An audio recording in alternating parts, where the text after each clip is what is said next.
Po na andito kanina si Congressman na Ryan Christian Recto. Wala, nasa secretary ang tatay mo, so ikaw muna ang representative ng lungsod ng Lipa. Pwede ho ba? Family ng Lipa, pwede ho ba?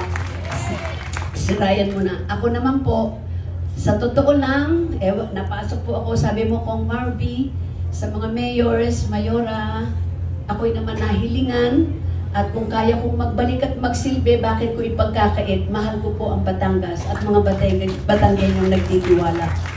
Pero isang tao, sa totoo lang, papakilala ko na, nahirapan ako para kumbinsihin siya. Nahirapan po ako, hindi ganun kadali. Because lumaki rin siya na nakita niya na nagsisilbi kami ni Secretary Ralph Recto. At sinabi ko, may pamilya na rin po siya ngayon, and the wife is here, Jessie Menjola, the beautiful Jessie. At may apo na po ako, si Peanut. It's really hard to be 35, you know. Liar. But anyway, pero nakumbinsi ko rin po siya. Isa na lang sinabi niya, ngayon na meron na siyang pamilya, it's about time naman, ibigay niya yung buhay niya, baka pwede niyang mapalaki ang serbisyo sa mamamayang Pilipino. I will be nading you just in case. Let's pray and let's work and let's be happy. Mga kaibigan, nandito po, Vice Governor Luis Lucky Manzano.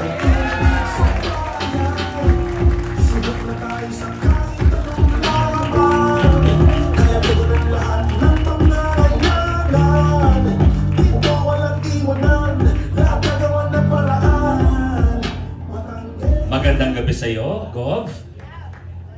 May potential ka, ha? Pwede to, ha? Magandang gabi po sa inyong lahat. Unang-una, hindi ko na po papahabain. Alam ko ba, medyo nagugutom na po kayo. Kaya bibilisan ko lang. Pasensya na rin po, medyo ubos din po ang boses ko. Kakalabas ko lang din ng ospital. Pero maraming salamat po sa inyong lahat sa pagpunta dito sa Barako Fest. Yung iba, alam ko na ang layo pa ng binyahe. At syempre, binabati ko ng napakagandang gabi. Lahat ng ating mga kasamahang lingkod bayan, magandang gabi mula sa iba't ibang mga distrito ng Batangas. Good evening po sa inyong lahat. At syempre, Miss Jessie Mendez.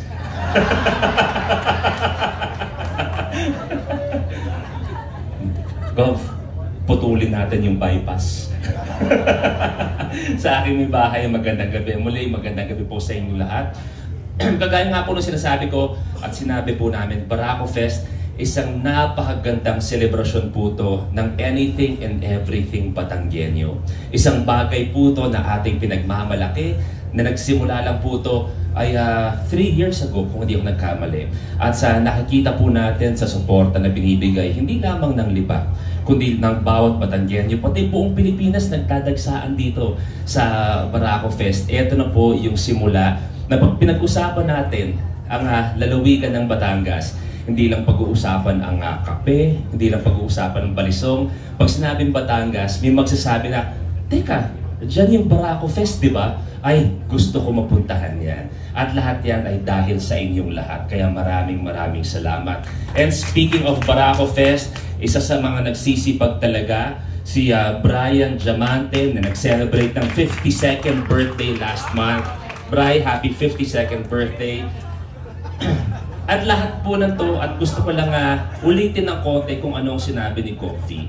Pati doon sa nakita natin proyekto kanina sa Bypass Road. Lahat po yan ay nangyayari dahil sa tulungan. Walang bida-bida, iisang layunin para sa Batangas. Madali ba yan? Siyempre hindi. Isang pitik lang ba nangyayari yan? Siyempre hindi. Pero mas napapadali po pag lahat tayo ay magtutulungan para sa Batangas. At yun po ang hatid naming lahat. Ikukwento ko lang sa ibang mga kasamahan ko sa press. Medyo di pa rin ako sanay na magkakasama tayo na hindi tayo nag-uusap ng bagong game show, ng break-up ko, hindi kaya ng pagpapakasal ko. So it's a very welcome change na ang pinag-uusapan natin ngayon ay ang pagbabago ng Batangas. Dahil mas maraming kwento at mas maraming buhay ang makikinabang sa kwento at hindi lang kwento sa mga gagawin natin ngayon sa ating lalawigan. Babalikan ko lang yung kwento. Siguro yung iba, narinig na yung kwento namin ni How How to sa vlog namin. Nung kinausap ako ni Govi, kung pwede nga na ako'y manilbihan na ako'y maglingkod sa Batangas. Siyempre po hindi naging madali para sa amin. Siguro po alam niyo naman na kahit paano halos araw-araw nakikita ako sa TV. Halos araw-araw may mga commercial po ako. Kumbaga okay naman po ako. Masaya ang pamilya ko. Kahit paano nakakakain po kami. At nung sinabi ni Govi na, anak, kailangan ko ng matinding tulong para sa Batangas. Kung ano yung nagawa natin dati, marami ang nakakamiss kung ano nangyari sa Batangas. Marami sa ating mga mayor, marami sa ating mga congressmen, sinasabi na ibang-iba na, ibalik natin ang talino at puso sa Kapitolyo at sa Batangas. Umuo ba ako agad? Hindi. Hindi. Umabot pa po sa punto na nag-usap kami ni Jessie. At totoo po to, nabanggit namin to dati, kami umabot sa iyakan. Totoo. Umabot kami sa iyakan dahil alam namin, sabi nga ni Govi, hindi po biro ang buhay ng isang lingkod bayan. Kung akalan ng iba, mahirap na ang buhay artista, ay hindi po. Milya-milya, hindi po biro ang buhay ng isang lingkod bayan. Bakit?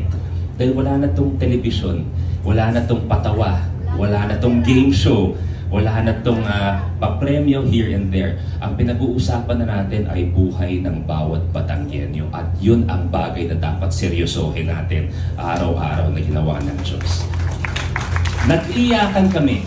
Nag-iyakan. Saan tayo? Sa bahay ba natin yun? Nag-iyakan kami ni How How. At sinabi namin na, sabi pa niya, ayaw niya nung una, to be honest, ayaw niya. Mababalikan niyo yung ibang mga interview. Pero nung nakita ni Jessie kung anong klaseng paglilingkod ang karapat-dapat sa mga Batanggenyo, lalong-lalo na kung magtutulungan kami mula kay Sed Consec, kay Tito Ralph, at mula kay Govi at kay Ryan, at syempre makikita natin lahat ng mga mayor, lahat ng mga kapitan, lahat ng mga congressman. Doon ko sinabi kay Jessie, sabi ko, How, sa lahat ng meron na ako, sa lahat ng na-achieve ko at na-witness niya yan, oras na para maglingkod sa bawat Batanggenyo. At yun lang po ang aming gagawin. Walang halong serbisyo po namin, magtutulungan kami. Walang may iwan sa amin. Ang sinabi ko to sa Govi, and this is what I intend to do sa buong lalawigan ko sa kasakali man. Kung ano ang kailangan ni Govi sa Kapitolyo, agad-agad namin ipapasa dahil yun ang kailangan at na-miss ng bawat Batanggenyo. Kaya ngayon pa lang, sa ating mga lingkod bayan, sa ating mga congressmen, sa lahat po ng ating mga kasamahan, wala pong may iwan na bayan, walang may iwan na lungsod, walang may iwan na distrito, at higit sa lahat, walang may iwan na Batanggenyo. Para sa inyo po lang. Kaya naman, God bless po. Pagkatapos po lahat ng yan, mag-enjoy naman tayo sa Barako Fest. Kaya maraming salamat. Thank you very much po.